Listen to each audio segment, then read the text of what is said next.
What do we really know about the daily lives of women in ancient Rome? Behind the empire's glory, their world was filled with hidden struggles and unspoken rules. They faced pressures that sound strangely familiar even today: beauty, family, education, and marriage. But how were children raised? Could girls ever receive an education? And did women truly have the right to leave their husbands?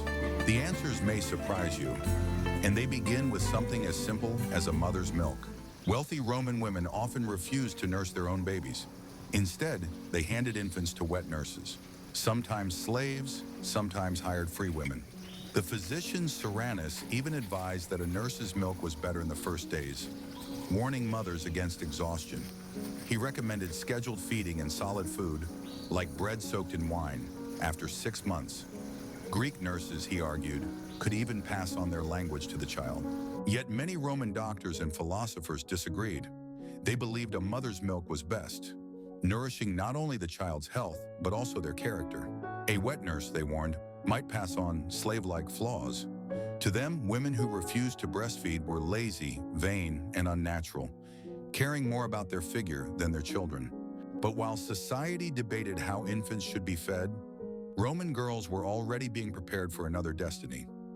Even their toys whispered the same lesson. One day, they too would become mothers.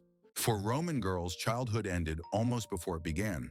By law, they could marry as early as 12, their bodies seen only as vessels for survival in a world of high infant mortality.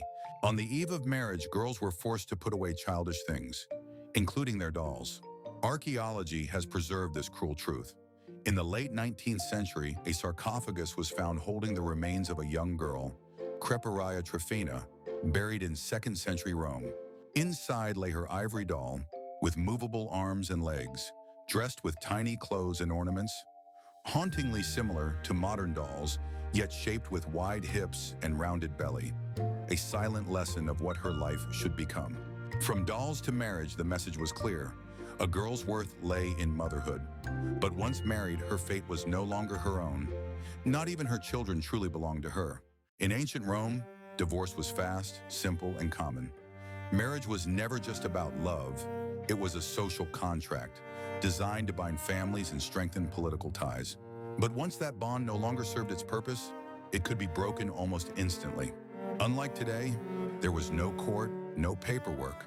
A simple declaration by the husband, or more rarely by the wife, was enough to end the marriage. Fathers retained legal power even after their daughters married.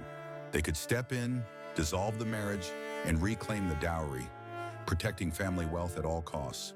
Husbands, however, often twisted the law to their advantage. By accusing a wife of adultery, they could keep the dowry for themselves. The law clearly favored the father over the mother. Women had no legal right to their own children. Custody almost always went to the father.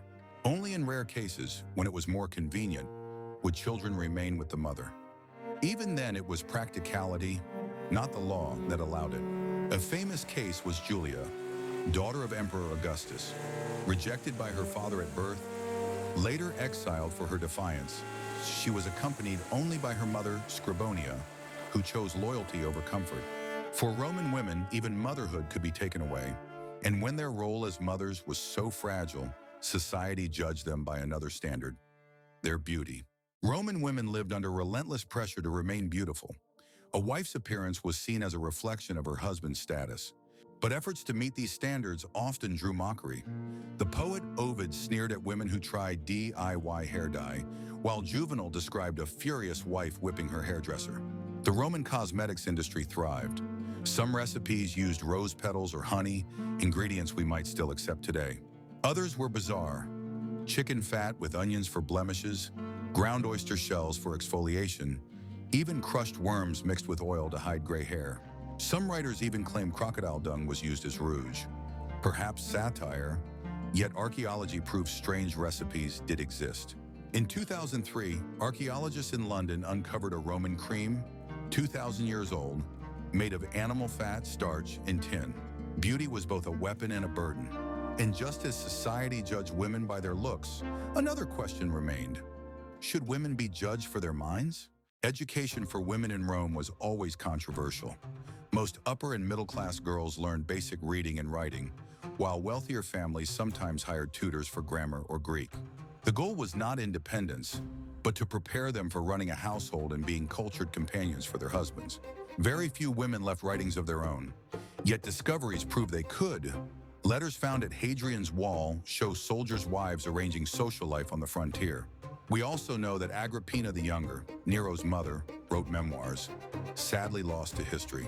Still, many Romans argued that too much education made women arrogant or immoral. Independent thought, they warned, could be linked to sexual promiscuity. Yet some elite families encouraged learning, especially where scholarship was already a family tradition. The most famous case was Hortensia, daughter of Rome's greatest orator, Hortensius. In 42 BC, she stood on the Forum and denounced attacks on wealthy women to fund war. For Rome, women's voices were rare, but when they spoke, they could shake the foundations of power. And soon those voices would find another stage: politics. Roman women could not run for office, but that didn't mean they were powerless. In Pompeii, graffiti shows women openly endorsing political candidates. Politicians' wives acted much like modern first ladies, shaping their husbands' public image as devoted family men. Emperors went even further, promoting the image of a united first family. Coins and statues showed wives, daughters, and mothers as symbols of harmony and virtue. Augustus, Rome's first emperor, claimed he wore simple wool robes made by his female relatives, presenting his household as a model of traditional values. But just like today's politics, these women could be both assets and liabilities. In 18 BC, Augustus passed strict adultery laws, only to exile his own daughter Julia for breaking them. The influence of imperial women was undeniable, and it led to another darker question. Were Rome's empresses loyal advisors or deadly conspirators? For centuries, Roman empresses have been painted as poisoners, seductresses, and schemers, villains in both history books and Hollywood films. Livia, wife of Augustus, was said to have smeared poison on figs after 52 years of marriage. Agrippina was accused of slipping deadly mushrooms to Emperor Claudius. Messalina was remembered for cruelty and sexual scandal. Yet other records tell a different story. Livia mourning as a loyal widow, Agrippina remembered for ambition, but also for strength, and other empresses like Plotina praised for wisdom and dignity.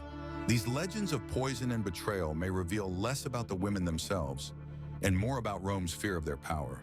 Women stood at the heart of Rome's empire, not on the battlefield, but in families, politics, and even whispers of scandal. Their influence was undeniable, their stories complex, and their legacy still debated today. So, were Rome's women victims of history or hidden powers behind the throne? Perhaps both. And perhaps that is what still makes them unforgettable. From breastfeeding to politics, from childhood dolls to whispered scandals, the lives of Roman women were as complex as the empire itself. They were daughters, mothers, wives, and empresses. Some were remembered for beauty, others for scandal, and a few for their courage to defy Rome itself. Victims or visionaries, shadows or powers, their voices still echo through history. And perhaps that is Rome's greatest secret, that the story of its women is also the story of Rome itself.